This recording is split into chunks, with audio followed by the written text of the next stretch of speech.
Welcome to week 3.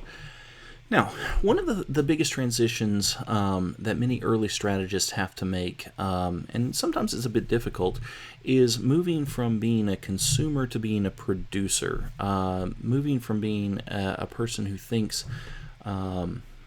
as most social media users do, about things like I'm going to be telling you all about my life, I'm going to be cultivating my image, my online personality, to starting to think about the customers, the consumers. Now, this is a very important transition that you need to make, and this is what this week is all about. When you start thinking like a business person, when you start thinking from an industry perspective, you realize that if you're going to succeed, you've got to connect with someone else. Now, you may be super enthusiastic about your product, and even your brand, which I discuss this week. But if your clients, if your customers, if your consumers or your potential target audience don't see value, if they don't see how your product, your service connects with their life, then you are not going to be moving forward. So everything that you create has got to be something with a mind toward your consumers. So with that in mind, let's jump into what you're going to be doing this week. Go ahead and jump into the book chapters. Chapter 4 invites you to think and act like a consumer.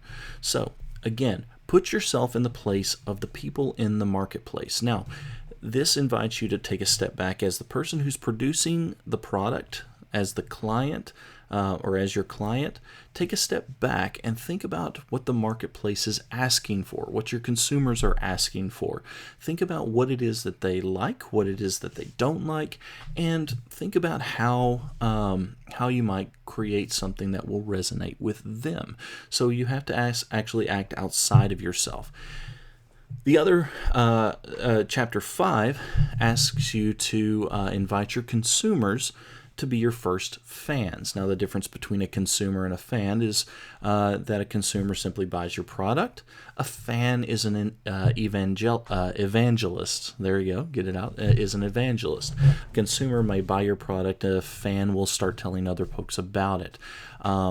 So, how can you convert consumers to fans? That's what Chapter 5 is starting to talk all about. I'm giving you an example of someone who does this very well in the couple of videos that I have posted up here. This is the University of Idaho and the Confessions of a Freshman. So here's a couple of videos that they put together that shows college freshmen talking about what it's like to be a freshman at the University of Idaho, some of their experiences and what they've run into. So this is starting to invite their consumers, their students, to start talking about what it's like to be there on campus. It creates authenticity, creates relationships. So this is a couple of examples of what we're talking about. So watch the videos after you read the chapters and see how a real life example of this plays out.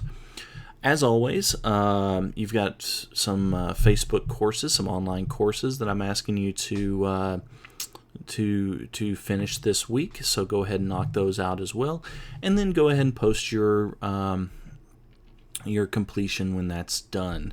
And then I've got a brief discussion about branding there in your conclusion. When you get all that done, I'll see you in week 4.